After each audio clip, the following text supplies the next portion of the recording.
तो जरा सोच कर देखिए, अंधकार भरी एक कमरे में रात में बिजली चली जाए तो हम दीवार का सहारा लेकर बाहर निकलते हैं।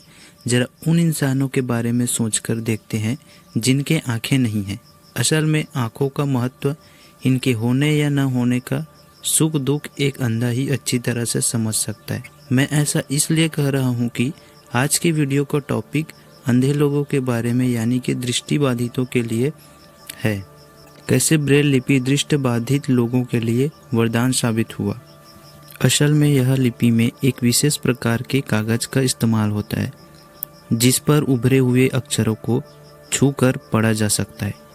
किसी टाइपराइटर की तरह ही ब्रेल लिपि को भी एक मशीन, जिसे ब्रेल राइटर कहते हैं, के माध्यम से लिखा जा सकता है। ब्रेल लिपि की इतिहास के बारे में जानेंगे। कैसे दृष्टिबाधित लोग एक कोड के सहारे पढ़ना सीखते हैं।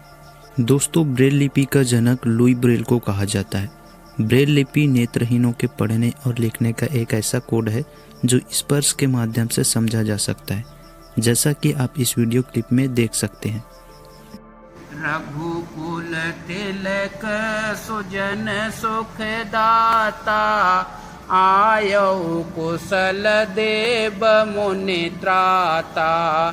रिपुरन जीति सुजस सुर गावत, सीता सहित अनुज प्रभु आवत। दोस्तों, पूरे विश्व में 4 जनवरी को ब्रेल लिपि दिवस मनाया जाता है। संयुक्त राष्ट्र के विश्व स्वास्थ्य संगठन के अनुसार विश्व में लगभग 39 मिलियन लोग ऐसे हैं जो देख नहीं सकते, जबकि 253 मिलियन लोगों में कोई न कोई दृष्टि विकार है। संयुक्त राष्ट्र महासभा ने 6 नवंबर 2018 को एक प्रस्ताव पारित किया जिसमें हर साल 4 जनवरी को ब्रेल लिपि दिवस के आविष्कार लुई ब्रेल के जन्मदिन को उनके सम्मान में ब्रेल लिपि दिवस के रूप में मनाने का निर्णय लिया गया था।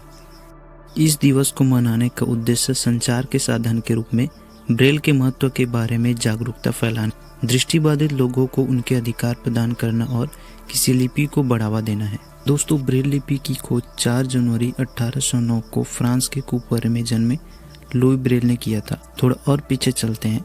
लुई जब 3 साल के थे तब चाकू से उनकी आंख में चोट लग गई थी, जिसके कारण उनकी एक आंख दृष्टिहीन हो गई थी। उनकी इस एक आंख में संक्रमण से उनके दूसरे आंख में भी दिखना बंद हो गया था। 10 वर्ष की उम्र में उनके पिता ने उन्हें पेरिस के royal national institute for blind children में भर्ती करवाया। इस स्कूल में वेलेंटिन हो की बनाई गई लिपि से पढ़ाई होती थी। यह लिपि अधूरी थी। लुई ने यहाँ इतिहास, भूगोल और गणित में प्रवीणता हासिल की। लुई की स्कूल में एक बार फ्रांस की सेना के अधिकारी कैप्टन चार्ल्स बार्बियर प्रशिक्षण के सिलसिले में आए और उन्होंने सैनिक द्वारा अंधेरे में पढ़ी जाने वाली नाइट राइटिंग लिपि के बारे में बताया। यह लिपि कागज पर अक्षरों को उभार कर बनाई जाती थी। लुई इसी लिपि के आधार पर 64 अक्षर और चिन्ह बनाए। दोस्तों, कहा जाता है कि मात्र 15 वर्ष की उम्र में लुई ने यह लिपि बना ली थी। बाद में लुई ब्रेल को उसी विद्यालय में शिक्षक के रूप में नियुक्त किया गया। वर्ष 1851 में उनकी तबीयत बिगड़ने लगी और 6 जनवरी 1852 को मात्र 43 वर्ष की आयु में उनका निधन हो गया। उनकी मृत्यु के 16 वर्ष बाद सन 1868 में royal institute for blind youth ने इस लिपि को मान्यता दी। दोस्तों, ब्रेल लिपि का आविष्कार इस प्रकार हुआ। अगर यह वीडियो आपको अच्छा लगता है तो शेयर और सब्सक्राइब जरूर कीजिएगा। धन्यवाद।